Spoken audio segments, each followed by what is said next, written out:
Kita beralih ke informasi lain. Jenazah anggota polisi yang tewas diduga bunuh diri di Mampang, Jakarta Selatan dimakamkan di kampung halamannya di Manado, Sulawesi Utara. Namun psikolog forensik menilai dugaan bunuh diri sebagai penyebab kematian masih harus diselidiki lebih lanjut oleh pihak kepolisian.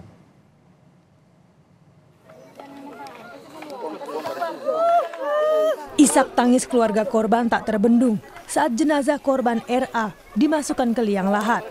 Korban RA dimakamkan di pemakaman Islam Desa Kalasei, Manado, Sulawesi Utara pada Minggu siang. Tidak ada upacara resmi kepolisian untuk melepaskan almarhum karena sebab kematian yang diduga bunuh diri.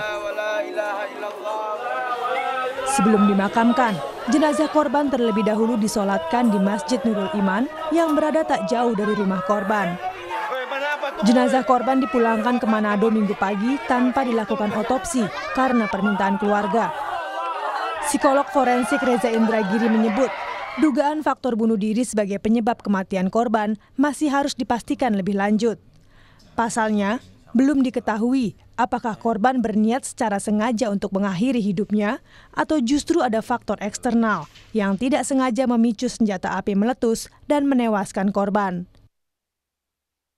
Saya ingin berikan dua ilustrasi sebagai perbandingan. Ilustrasi ini ekstrim yang mudah-mudahan tidak ditangkap secara keliru oleh pemirsa Kompas TV ya. Ilustrasi pertama adalah bayangkan seorang personil dengan senjata di tangannya. Betul-betul dengan niatan dia sendiri dan tidak dipengaruhi oleh siapapun, akhirnya meletuskan senjata itu mengenai bagian tubuh yang vital memang karena dia berniat untuk menghabisi hidupnya. Itu situasi pertama. Kalau kita lihat tayangan singkat yang sekarang sudah tersebar di media elektronik, bahwa brigadir tersebut dikabarkan akan memarkirkan mobilnya. Betul. Berarti saat itu dia sedang melakukan sebuah aktivitas tertentu. Kemudian kita saksikan ada benturan antara mobil yang dia kemudikan dengan mobil yang sudah terparkir di situ.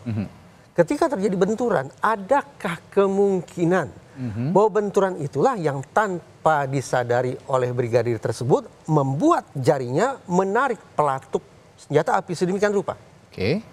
Kalau iya, maka sekali lagi saya katakan ini merupakan accident alias kecelakaan, bukan suicide. Namun demikian, Reza juga menyebut tingkat bunuh diri di kalangan polisi lebih tinggi dibandingkan masyarakat sipil. Dibutuhkan perhatian ekstra bagi kesehatan fisik dan juga mental personel kepolisian. Adalah ketika kita bicara suicide, memang menyedihkan bahwa tingkat suicide di kalangan personel polisi secara umum memang lebih tinggi daripada masyarakat sipil.